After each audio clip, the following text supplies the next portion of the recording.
In October 2025, Bitcoin Core v30 introduced a change to the network's default relay policy through the merging of pull request 32406. This update altered the rules governing how individual nodes handle arbitrary data before it ever reaches a block. The specific parameter change was the expansion of the default OP return relay capacity.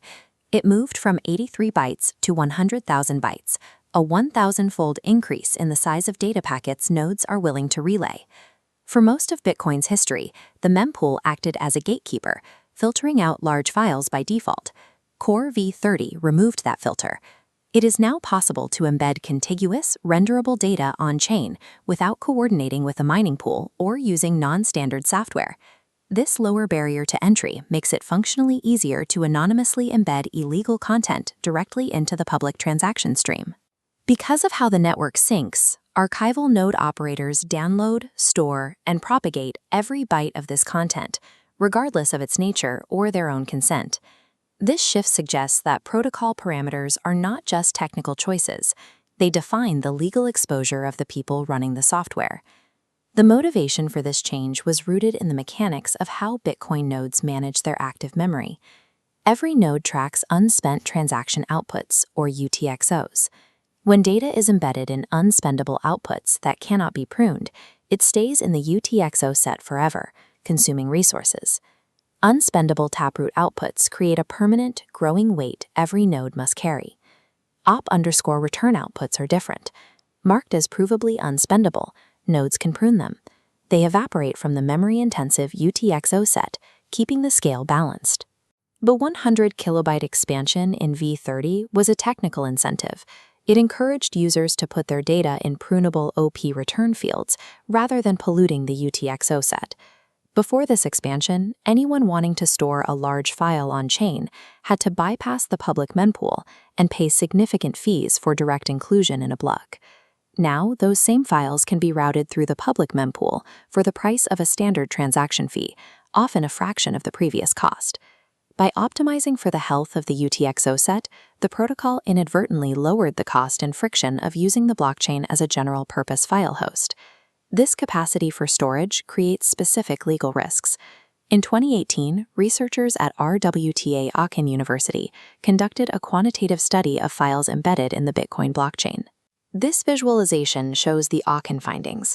Of the 1,600 files identified, a specific subset contained illegal sexual content, including links to over 270 child abuse websites, many on Tor hidden services. This material was present on the chain long before the introduction of ordinals or the expanded capacity of Core v30. Under federal law in the United States, criminal liability for such material generally requires knowing possession. Node operators have historically relied on the encoding defense, the idea that blockchain data is a string of hex code that requires active technical effort to transform into a viewable file. As tools evolve, that defense changes.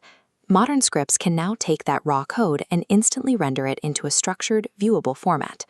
With the help of automation and large language models, the technical effort required to extract and view on-chain data is effectively zero. As awareness of this content grows and extraction becomes trivial, the argument that a node operator is unaware of what they are hosting becomes more difficult to maintain.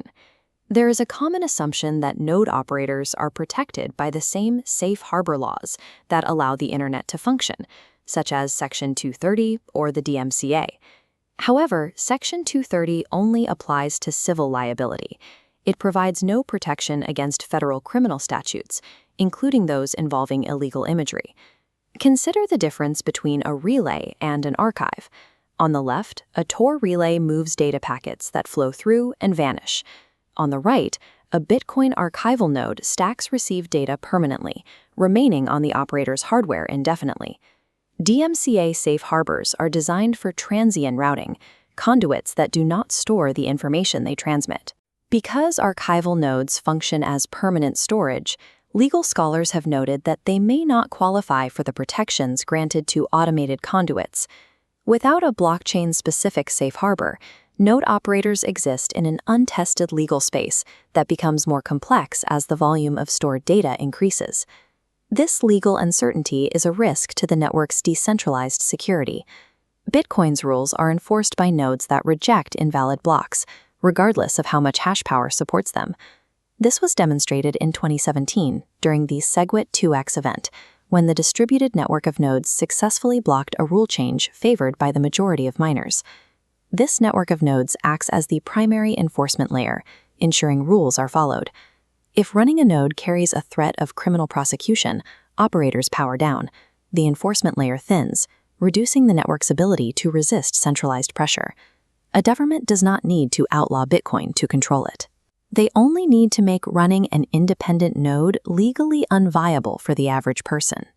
The end result would be a network where the only remaining nodes are run by regulated, identifiable entities that can be easily pressured to change the rules. Legal exposure functions as a centralizing force, attacking Bitcoin's governance by targeting the people who enforce its consensus. BIP-110 is a proposed technical response. It is a temporary, consensus-level soft fork designed to restrict the embedding of arbitrary data. It is structured as a circuit breaker, active for exactly 1 year, or 52,416 blocks, after which it expires unless the network chooses to renew it. This diagram shows the BIP-110 filter. It introduces an op_if prohibition and caps data pushes at 256 bytes, preventing the assembly of large, contiguous files. Large files shatter against this filter, breaking into small, scattered fragments that cannot be easily rendered. By returning the OP return cap to 83 bytes and blocking large data pushes, the protocol changes the nature of what a node operator is hosting. Because the data is physically limited to small, disconnected fragments, the argument that an operator is in knowing possession of a specific file becomes much harder for a prosecutor to prove. In this new model, the protocol's code acts as a foundational legal defense for every node on the network. This follows the security model of protocol minimalism described by Nick Szabo. By narrowing the technical surface of the blockchain, BIP-110 aims to protect the social scalability of the network and the people who keep it decentralized.